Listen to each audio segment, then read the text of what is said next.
வாழையாத்துப்பட்டியைச் சேர்ந்த தம்பதி கார்த்திக் ஜெயலட்சுமி இரண்டாவது குழந்தைக்காக தேனி அரசு மருத்துவக் கல்லூரி மருத்துவமனையில் அனுமதிக்கப்பட்டிருந்தனர். அவருக்கு அறுவை சிகிச்சை மூலம் குழந்தை பிறந்தது. ஆனால் தொடர் இரத்த போக்கு காரணமாக கர்ப்பப்பை அகற்றப்பட்டு தீவிர சிகிச்சை பிரிவில் அனுமதிக்கப்பட்டுள்ளார். மருத்துவர்களின் அலட்சியமே காரணம் என குற்றம் சாட்டிய உறவினர்கள் குமுளி மதுரை தேசிய நெடுஞ்சாலையில் அமர்ந்து சாலை மறியல் போராட்டத்தில் ஈடுபட்டனர்.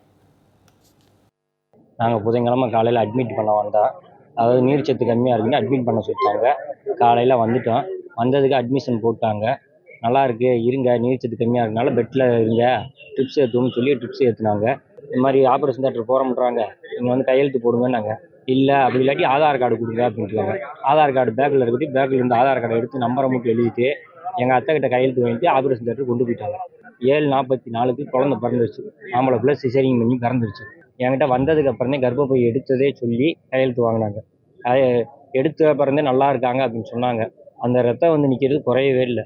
தீனி 80% இல்லை, வாய்க்குள்ளே ஒரு டியூப் வச்சுருக்காங்க. அதனால இதாகிட்டே இருக்குது. கண்ணு அரைக்கண்ணு திறந்த வாக்கிலே இருக்குது. அதுக்கு மேலே ஒன்றும் சொல்ல மாட்டாங்க. 6:40 அங்கே உள்ளே போனோன்னே 7:40 குழந்தை பிறந்துருச்சு. ஆப்ரேஷன் பண்ணி எடுத்துட்டாங்க. அப்போ வந்து 2 ஊசியோ 2 குளுக்கோஸ் ஏற்றுனாங்க. அதை இருக்க பார்த்தா பிளட்டு வந்து வெளியேறிட்டே இருந்துச்சு. ட்ரைனிங் வந்த பிள்ளைகிட்ட என்னம்மா இன்னும் வந்துகிட்டே இருக்குது, சிஸ்டர் பண்ண பிள்ளைக்கு இப்படி வராதில்ல அப்படின்னு.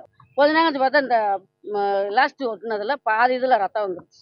அப்போ என்கிட்ட வந்து சொன்னாங்க, இது கர்ப்பப்பை வந்து சுருங்கலை, அதனால நாங்கள் கர்ப்பப்பை எடுக்கிற மாதிரி வரும். எனக்கு அந்த நான் சொன்னேன் 12 மணி சொன்னதே 3 மணி வரைக்கும் அவங்க பார்க்க வரல. அதுதான் கருத்து.